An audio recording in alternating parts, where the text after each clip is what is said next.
लगाएंगे, जितना जोर से ताला लगाएंगे उसके अगले वाले वाले में उससे कहीं ज्यादा होना चाहिए, है ना। प्रभु के नाम की महिमा के लिए, प्रभु की प्रशंसा के लिए, है ना, प्रभु को ऊंचा उठाने के लिए। ठीक है, प्रेम से बोलो प्रभु यीशु मसीह की। आइए हम लोग अपने दोनों हाथों को प्रभु की ओर उठाएंगे और प्रभु की हम लोग जय जयकार करेंगे। ठीक है, प्रेम से बोलो प्रभु यीशु मसीह की।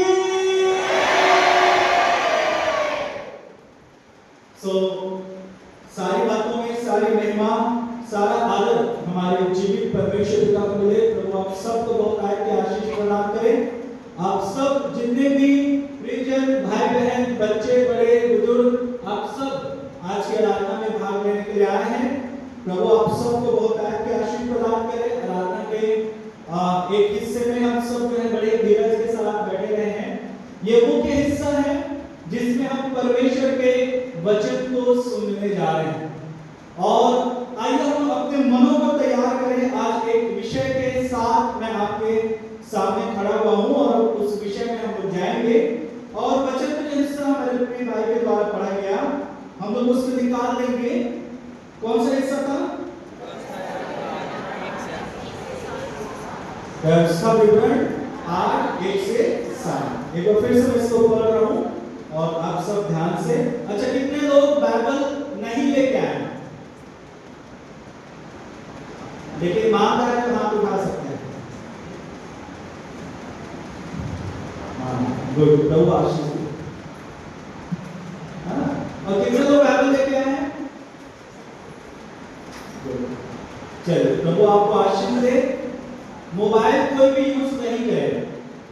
हाँ, यदि आप बाइबल नहीं लाए हैं, आपके अगल बगल में जो भी प्रिय भाई बहन हैं, आप उनके बाइबल में झांके और आप उनको अलाउ करिए कि दिखाइए जो भी यहाँ से हम लोग पढ़वाते हैं ना। सबको मिलके परमेश्वर के वचन को पढ़ना है ना।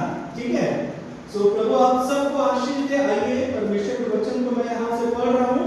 आप सब, यदि आपके पास है, नहीं है, आप अपने बगल में और खुद की बाइबल में देख के उसका अनुसरण करेंगे। जो जो आज्ञा मैं आज तुझे सुनाता हूं, उन सबों पर चलने की चौकसी करना, इसलिए कि तुम जीवित रहो और बढ़ते रहो, और जिस देश के विषय में यहोवा ने तुम्हारे पूर्वजों से शपथ खाई है, उसमें जाकर उसके अधिकारी हो जाओ।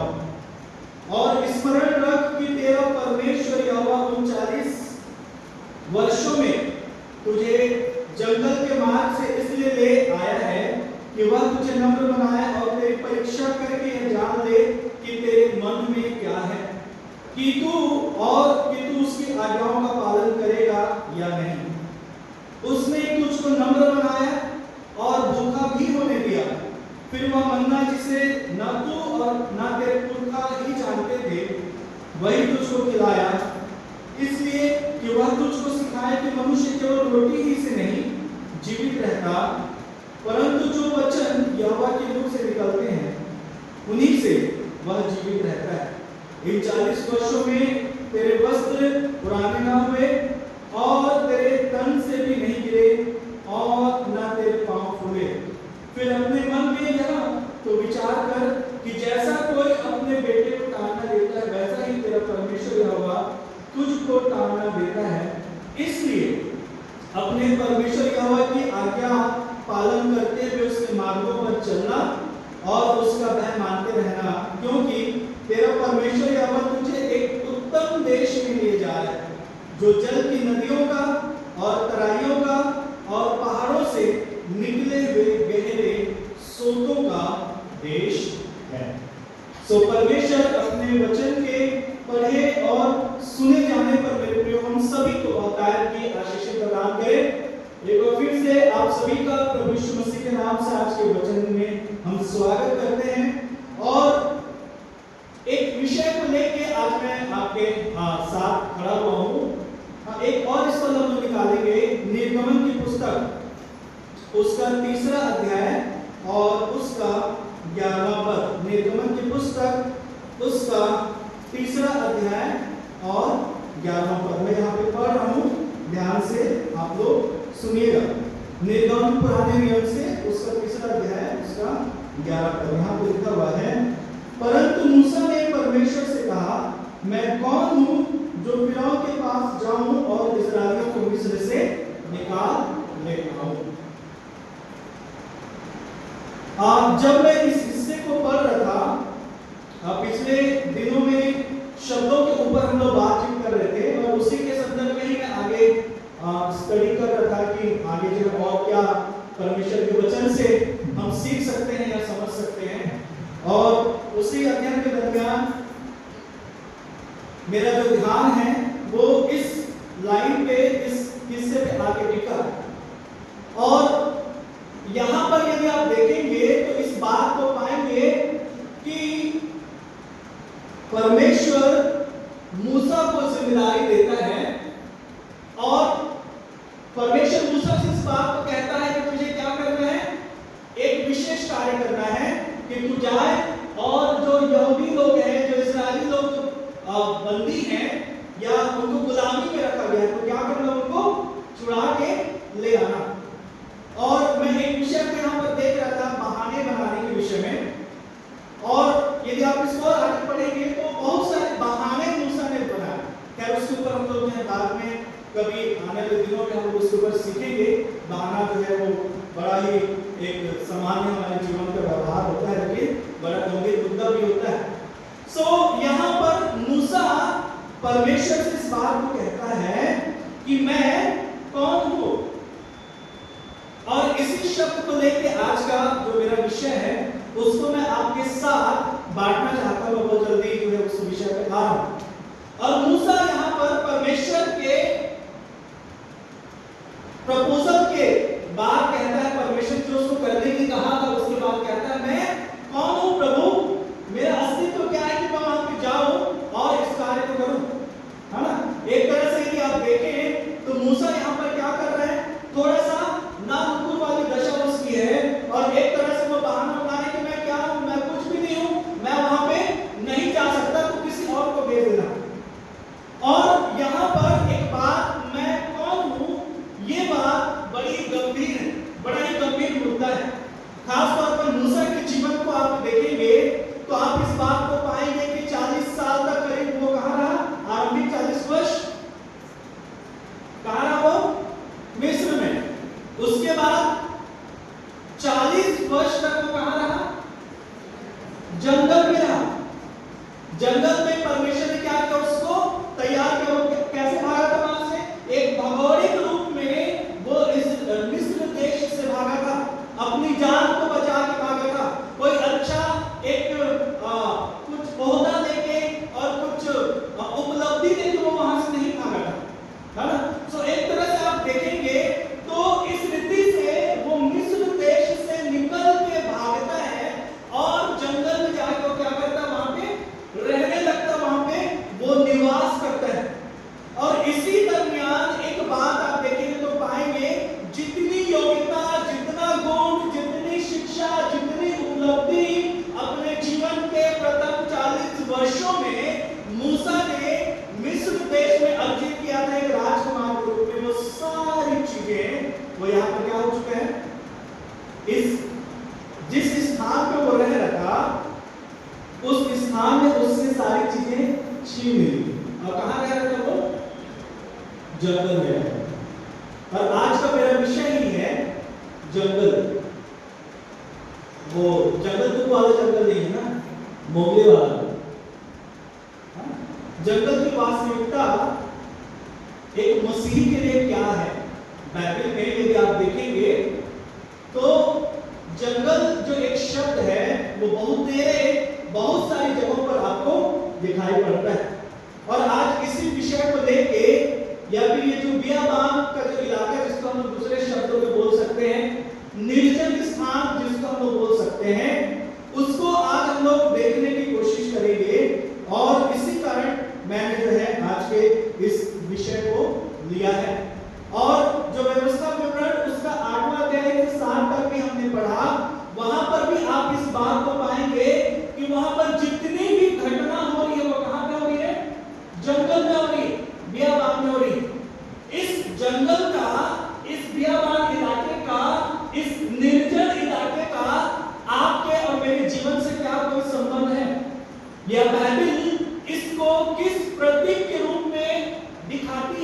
बताती है या शो करती है, इसको आज हम लोग देखने की कोशिश करेंगे।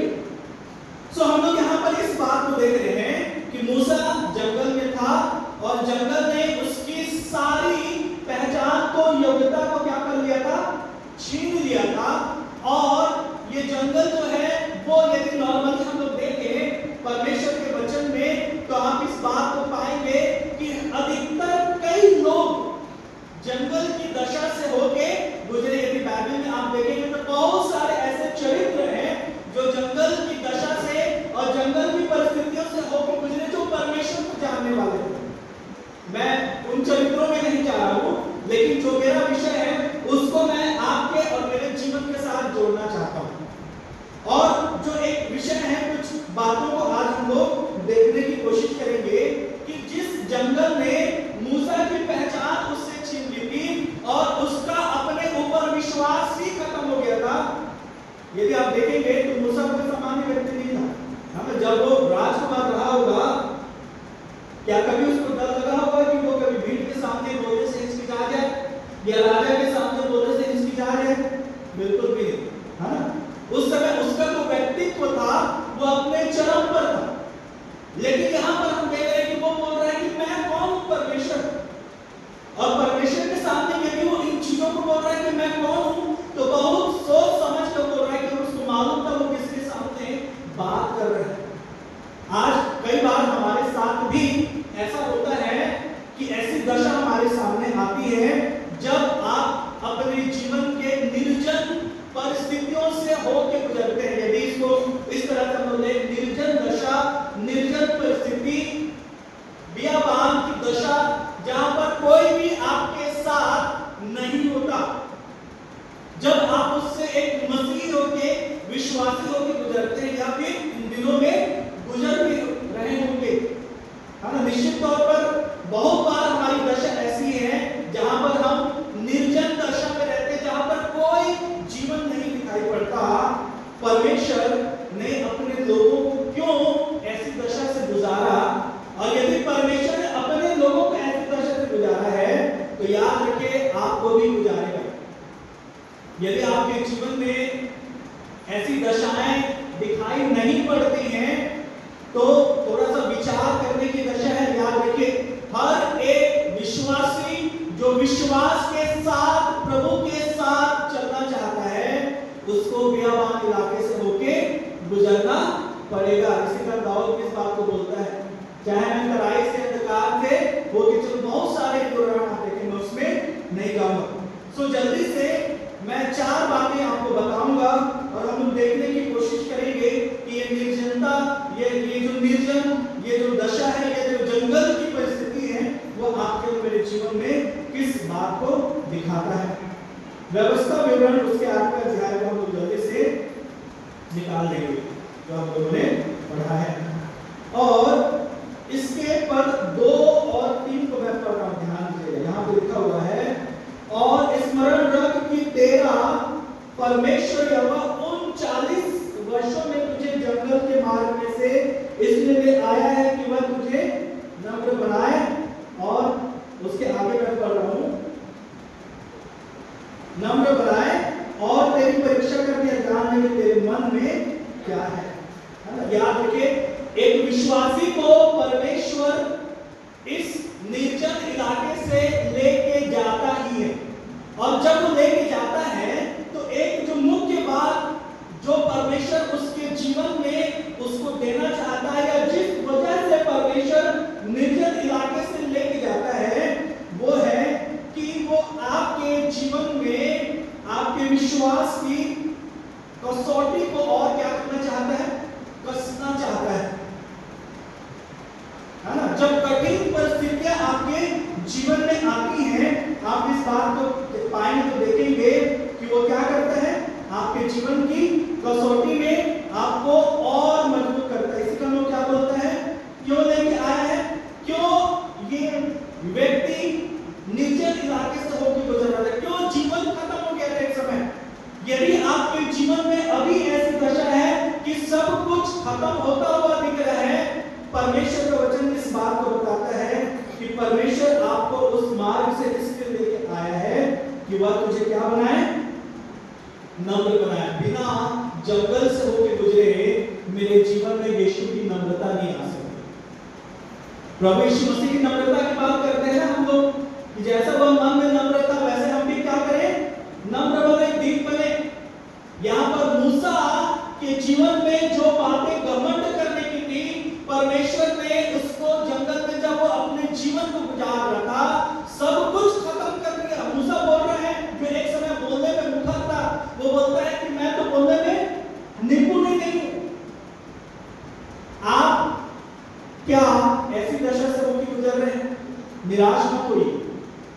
परमेश्वर ने आपके लिए जो चीजें रखी हैं उसका एक हिस्सा ये है कि आप क्या हो रहे हैं?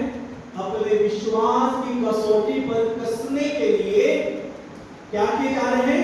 इस परिस्थिति से होके गुजारे जा रहे हैं। पहली बात कि आपके मन में क्या क्या चीजें हैं उस बात को जान लेने के लिए, आपकी प्रतिक्रिया को दिखाने के लिए, देखने के लिए और उन प्रतिक्रिया को जांच के सही व्यवहार को आपके जीवन में रख के जो अनावश्यक बातें उनको दूर करने के लिए परमेश्वर जो है इन दिनों में आपको निर्जन प्रदेश से लेके गुजार रहा है, जहां ना तो कोई आपका अपना है, ना तो कोई आपका साथी है जिसके साथ आप इस चीज को क्या कर सके, बांट सके। और लिखा हुआ है कि तू उसकी आज्ञाओं का पालन करेगा कि नहीं करेगा। कहां पे पता चलता है कि हम आज्ञाओं का पालन करते हैं कि नहीं करते हैं?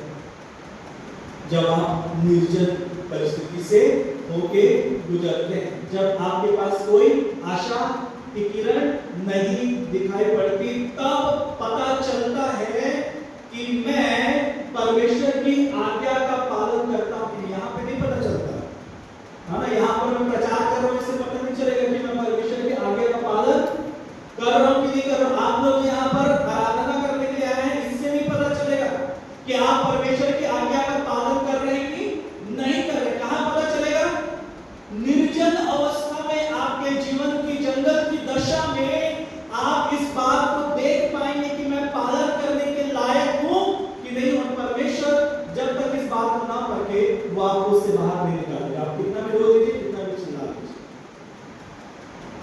यदि आप परमेश्वर के लोग हैं याद, सबके लिए नहीं, ये सिर्फ और सिर्फ परमेश्वर के लोगों के लिए है ना। तो पहली चीज जो हम लोग यहाँ पर देख रहे हैं कि ये क्या करता है, आपके जीवन की कसौटी को क्या करता है, दिखाता है। और दूसरी बात ये है कि परमेश्वर जानबूझ के आपकी पहचान को मूसा के समान खत्म कर देता है।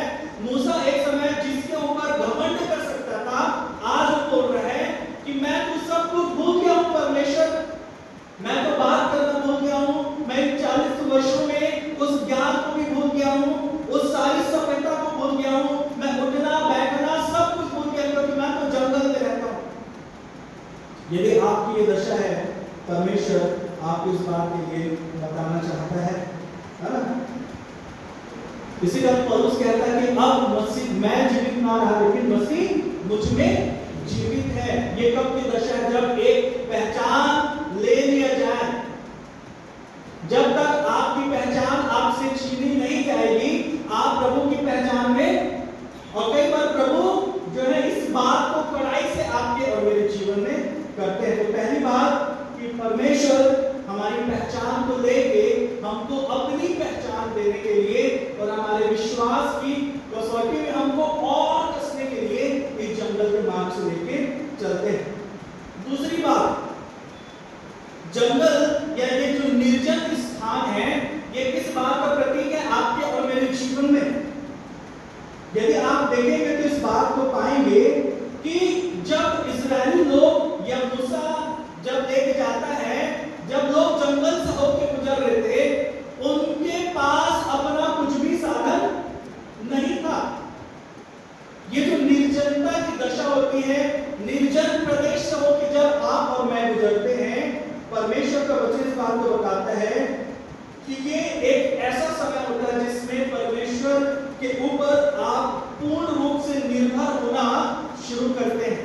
पूर्ण रूप से, दो दांव में पैर रख के नहीं कि हम अभी संसार में थोड़ा सा इधर भी हम भरोसा कर ले रहे हैं और उधर भी भरोसा। कई बार इसका परमेश्वर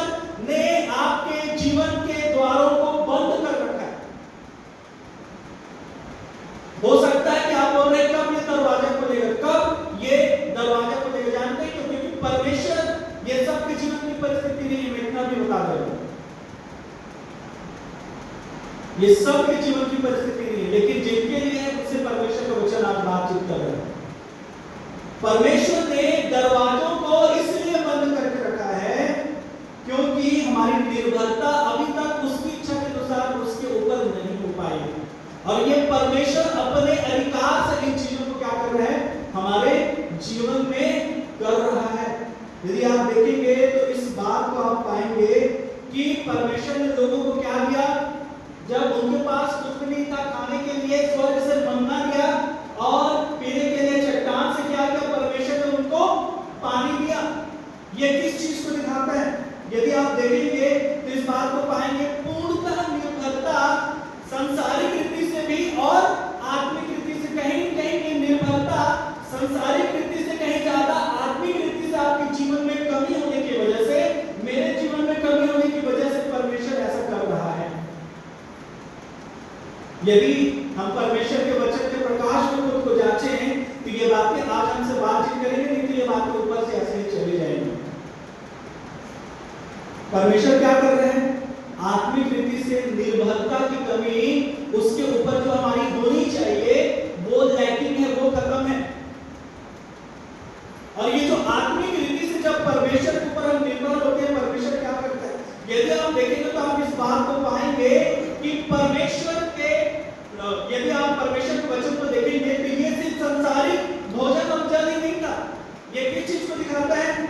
यदि आप पहला कुरिन्थी 10 उसके 3 और 4 में देखेंगे तो वहां पर यही यीशु मसीह जो चट्टान से पानी निकला और जो मन्ना के अलावा लिखा हुआ है कि वो आत्मिक भोजन के रूप में उनको क्या कर दिया जा रहा था, दिया जाता जंगल में।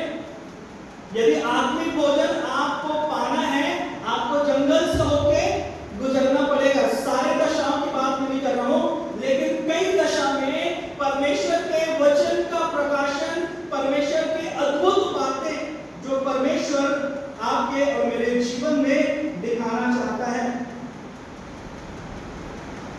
जंगल में आपके जितने सहारा प्राप्त करने के माध्यम से परमेश्वर उसको बंद कर देगा। उसके पीछे एक कारण है मेरे को, क्योंकि परमेश्वर चाहता है कि जंगल में जब उसने लोगों से बातचीत किया, उसने मूसा से बातचीत किया, उसने इस्राएलियों से बातचीत किया, यदि आज आप परमेश्वर की आवाज को नहीं सुन पा रहे हैं, परमेश्वर कई बार चाहता है कि आप उसकी आवाज को सुने। इसलिए आपके जीवन में निर्जन प्रदेश की दशा परमेश्वर ने डाल रखी है। और ये निराश होने के लिए नहीं है। लोग आपको देख रहे होंगे या आप लोगों को देख रहे होंगे और बोल रहे होंगे कि ये क्या हो रहा है, कैसी दशा है मेरी, आज मैं कहां से कहां पहुंच गया हूं। परमेश्वर ने जंगल में लोगों को क्या दिया? वो भोजन दिया जो जिसको पौलुस बोलता है कि ये आत्मिक भोजन आपकी आत्मा के लिए है। हाँ, भजन 119 उसका 130 को मैं जल्दी से पढ़ रहा हूँ। भजन संहिता 119 और उसका 130, यहाँ पर बहुत ही सुंदर परमेश्वर का जो वचन है वो इस बात को कहता है, तेरी बातों के खुलने से प्रकाश होता है और उससे भोले लोग क्या करते हैं? समझ प्राप्त करते हैं। वचन कहां खुलेगा? परमेश्वर ने यदि आपके जीवन में निर्जन प्रदेश की दशा पैदा कर दी है, इसलिए की है ताकि वचन का प्रकाश आपके ऊपर खुलने पाए। वो जो आत्मिक मन्ना और आत्मिक जल जो है वो वचन के प्रकाश के रूप में है और परमेश्वर उसको देना चाहिए। यदि आपने उसको लेने के लिए मन बना लिया तो परमेश्वर बहुत जल्द आपके द्वार को खोलने जा रहा है। और यदि आप अभी तक अपने आप को चीज के लिए तैयार नहीं कर पाए हैं तो शायद आपको इंतजार करना पड़ेगा। ये परमेश्वर की इच्छा है मेरे प्रियो। हम उसको स्वीकार कैसे करेंगे? ये पवित्र आत्मा ही हमारी सहायता करेगा। लूका 24 उसका 45 नए नियम से लूका रचित सुसमाचार उसका 24 अध्याय और 45 पद।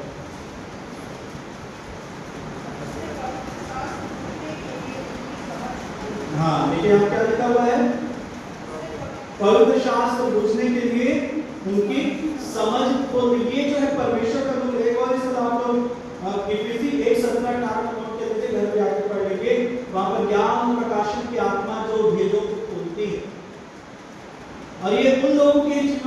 जिन्होंने हमेशा परमेश्वर के पीछे चलने के लिए स्ट्रगल किया है, मेहनत किया है, और आज आप बोल रहे हैं कि मेरी मेहनत करने के पीछे क्या फल मुझे मिला है। परमेश्वर आपके सामने चीजों को क्लियर करना चाहता है यदि आप उसकी आवाज को सुन रहे हैं। आपकी पूर्ण निर्भरता परमेश्वर जो है खत्म करना चाहता है, जिसके ऊपर भी आप अभी तक निर्भर रहे। इसी कारण परमेश्वर ने एक तरह से आपको ऐसी दशा में डाल दिया है जहां पर आप हाथ पैर मारने की कोशिश कर रहे होंगे। एक और चीज, जंगल किस चीज को दिखाता है? हमें बहुत ही सुंदर चीज है।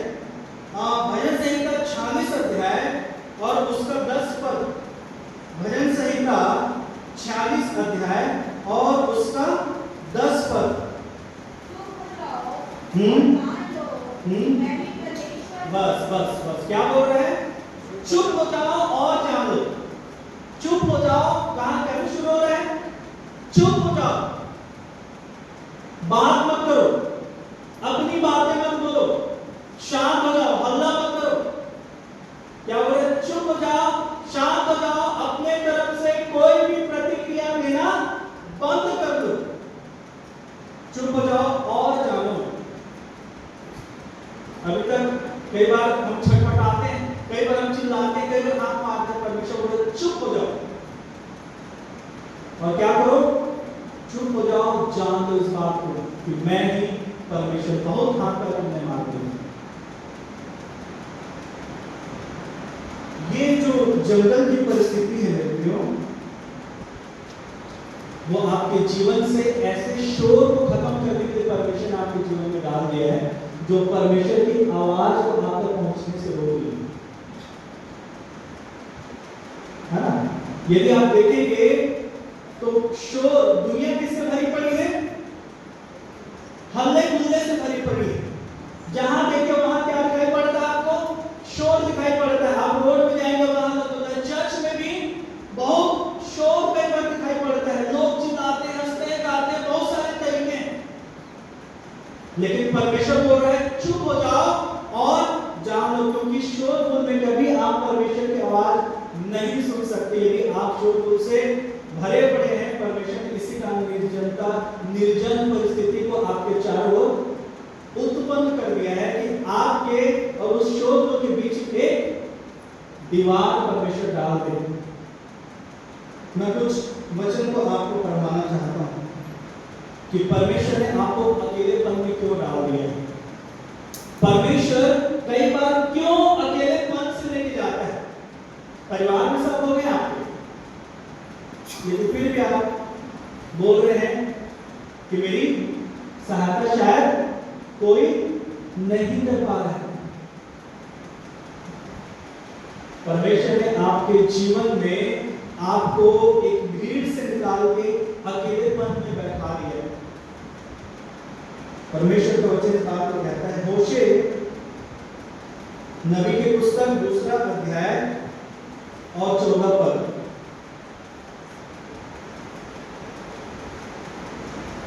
होशे नबी की पुस्तक 2 अध्याय और 14 पद पढ़िए। इसलिए देखो, मैं उसे मोहित करके जंगल में ले जाऊंगा और वहां उससे शांति की बातें कहूंगा। हाँ, बस क्या बोल रहा है परमेश्वर? परमेश्वर अपनी दुल्हन के लिए, या परमेश्वर जिससे प्रेम करता है, जिससे प्रेम करता है उसको परमेश्वर क्या बोल रहा है? इसलिए देखो, मैं उसको क्या करूंगा? मोहित करूंगा और मोहित करके कहां लेके जाऊंगा? जंगल में लेके जाऊंगा। यदि आप अपने आप को परमेश्वर की देह मानते हैं तो परमेश्वर आपको जंगल में लेके जाएगा। और क्या बोल रहे हैं वहां? और वहां उससे शांति की बात करूंगा। कहां से निकाल के लेके जा रहा है परमेश्वर? शहरी इलाकों से निकाल के एक व्यक्ति को परमेश्वर जंगल में लेके जा रहा है। बोल रहा है कि शहर में तुझे कुछ सुनाई नहीं देता। आज कहां हैं आप? आज मैं कहां हूं?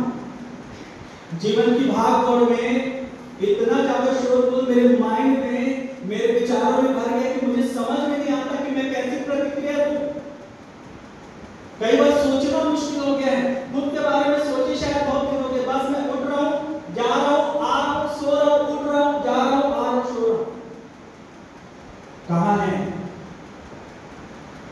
परमेश्वर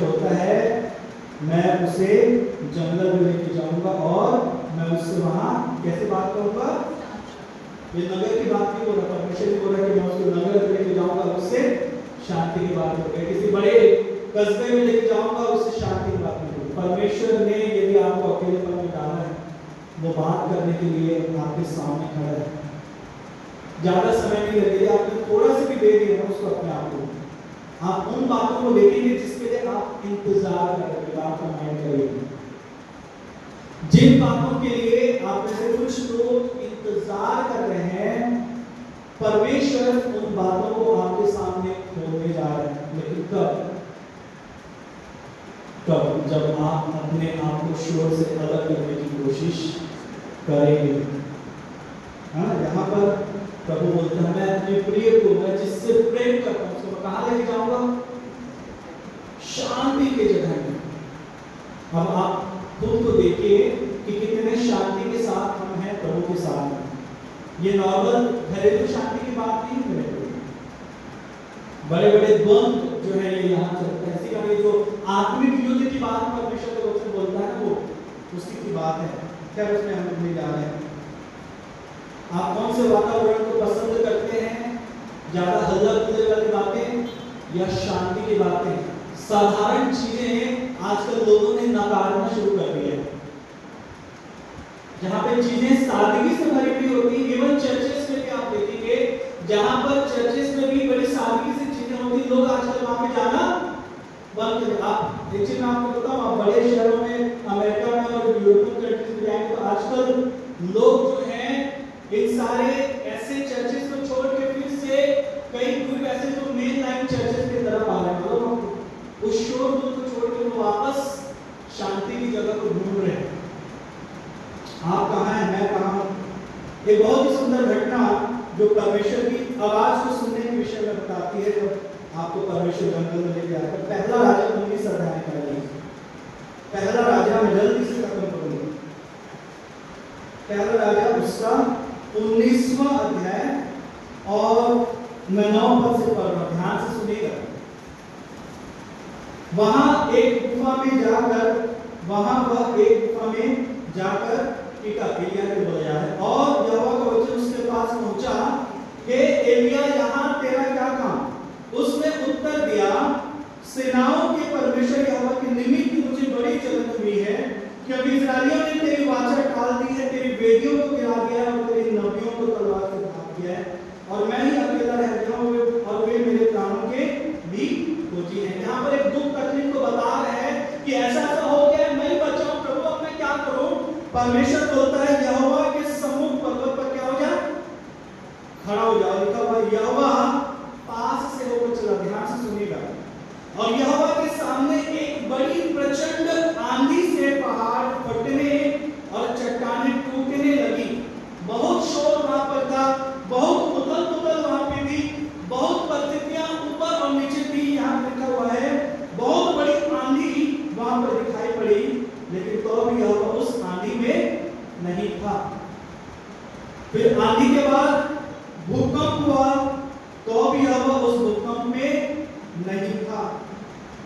अब ध्यान से सुनिएगा, लिखा हुआ फिर भूकंप के बाद आग दिखाई दी, तो भी यहोवा उस आग में नहीं था। फिर आग के बाद ध्यान से सुनिएगा, लिखा हुआ है एक धीमा शब्द सुनाई दिया। कैसा शब्द सुनाई दिया?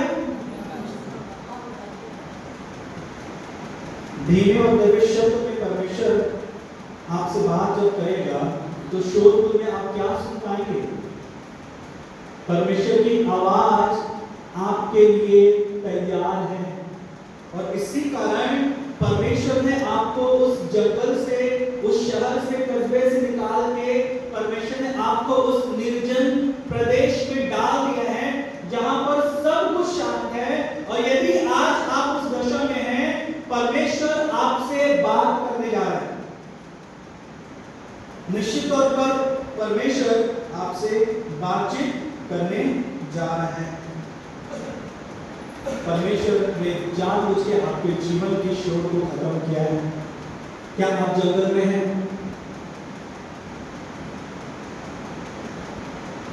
और जंगल में ही एक अंतिम बात बोल के मैं खत्म करूंगा। जंगल ही एक ऐसी दशा अधिकतर रही है जहां पर परमेश्वर की हुजूरी लोगों के सामने प्रकट हो गई। निर्जनता या जहां निर्जन देश, जहां पर कोई चीज ऐसी दिखाई नहीं पड़ती जो आपकी सहायता करे, वहीं पर परमेश्वर की हुजूरी, यदि आप में से कोई इतने दिनों तक परमेश्वर को खोजता रहा है,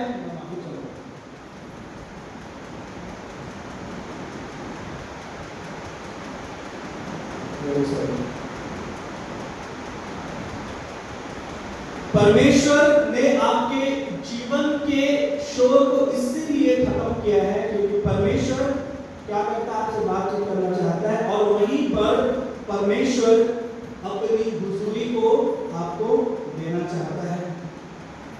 आप में से कुछ लोग ऐसी दशाओं में हो सकते हैं, यदि परमेश्वर का वचन आ रहा है तो निश्चित तौर पर ऐसा है। परमेश्वर के वचन को साथ क्या करें जब जंगल में हैं, ऐसी दशा में?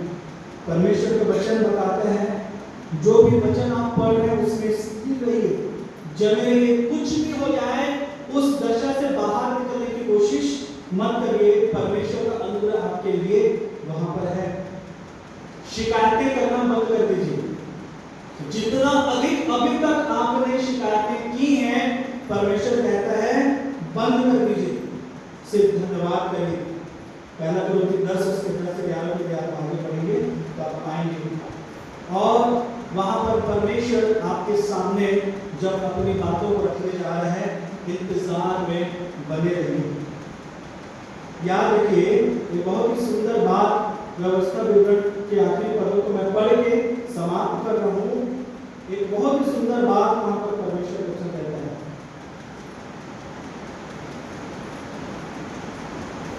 ध्यान से सुनिएगा।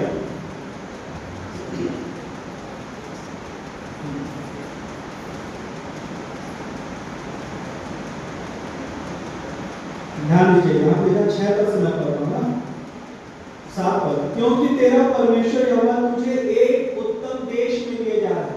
आप जंगल से होकर गुजर रहे हैं, उत्तम देश में लिए जा रहा है, जो जल की नदियों का और तराइयों का और पहाड़ों से निकले हुए गहरे सोतों का देश है। प्रतिज्ञात देश में लोग कैसे पहुंचे? कैसे पहुंचे? जंगल से होकर। जो भी प्रतिज्ञात आशीषें परमेश्वर ने आपके और मेरे लिए रखी, यदि आप जंगल से होकर नहीं गुजर रहे, आप कतई वहां पर नहीं पहुंच सकते। और यदि आज आप जंगल में हैं, याद रखिए, प्रभु इसलिए लेके जा रहा है क्योंकि परमेश्वर के ये नियम है, यदि उसने कुछ प्रतिज्ञात आशीषों को रखा है, वो जंगल से ही होके उस प्रतिज्ञात देश में पहुंचे, उन आशीषों को उसने देखा, और आज परमेश्वर आपके लिए भी उन आशीषों को जब उसने रखा है वो आपको वहां पर देगा। सो यहीं पर मैं समाप्त कर रहा हूं मेरे प्रियो। प्रभु आज के इस वचन से हम सबको आशीष दे। ये जंगल की परिस्थिति आपको निराश, हताश और खत्म करने के लिए नहीं है, बल्कि परमेश्वर ने जो बड़ी बड़ी आशीषों को आपको रखा है, वो इन्हीं दिनों में, इन्हीं परिस्थितियों में और इन्हीं समयों में ही, इसके अलावा और कहीं आपको नहीं मिलेगा। आमीन। सो प्रभु इन वचनों के द्वारा हम सबको आशीष दे, और जब हम उसके ऊपर, उसकी ओर देख रहे हैं, उसकी ओर निहार रहे हैं, परमेश्वर जो है हमें और बुद्धि दे, ज्ञान दे, समझ दे कि हम इन परिस्थितियों में और जागरूक हो जाएं। हम जो है शोरगुल से बाहर निकले, ज्यादा चमक दमक से हम बाहर निकले, क्योंकि परमेश्वर शांति का परमेश्वर है, और वो शांति जगह में शालीनता के साथ बात करने वाला परमेश्वर है। हमें कई बार कई चर्चेस में कई लोग जो हैं वो बाहर चले आते हैं, क्योंकि सब कुछ बड़ा सादा सादा लगता है ना। मेराइट में हमारे जीवन की पहचान जानते हैं क्या? सादगी। हम लोग शालीन और सादगी पसंद करने वाले लोग हैं, जो चीजों को क्या करते हैं बड़ी शांति के साथ करते हैं। ये चीजें ऐसी नहीं, ये परमेश्वर के वचन के अनुसार है, जो मेरोनाइट्स की पहचान है। और इसी कारण परमेश्वर जो बोलता है शोरगुल से बाहर निकलो, क्योंकि मैं शांति के साथ बात करने वाला और शांत जगह में बात करने वाला परमेश्वर हूँ। सो जब आप जंगल से होकर गुजर रहे हैं, बियाबान इलाके से होकर गुजर रहे हैं, प्रभु का अनुग्रह आपके साथ है, परमेश्वर की दया आपके साथ है, और निश्चित तौर पर परमेश्वर आपको प्रतिज्ञात आशीषों को देने जा रहा है। परमेश्वर इन वचनों द्वारा हम सबको बहुतायत की आशीषें प्रदान करें। फ्रेंड्स, बोलो प्रभु यीशु मसीह